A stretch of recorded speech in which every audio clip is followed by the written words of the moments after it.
સાંભળ્યું છે કે વાસણ હોય તો ખખડે, પણ આમ આદમી પાર્ટીમાં તો આખું રસોડું સળગ્યું છે।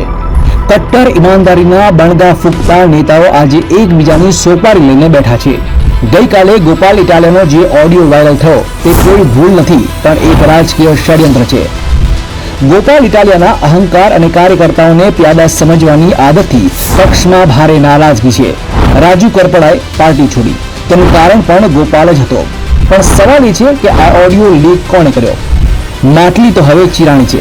જીતુ બારભાયા પાસેથી આ ઓડિયો ક્લિપ મંગાવનાર બીજું કોઈ નહીં પણ લખમણ ગઢવી છે, જે ઈશુદાન ગઢવીનો સગો ભાઈ છે। મીડિયામાં હોવાનો ફાયદો ઉઠાવી લખમણે આ વિડીયો વાયરલ કર્યો, જેથી ગોપાલની છબી ખરાબ થાય અને તેનું પત્તું સાફ થઈ જાય।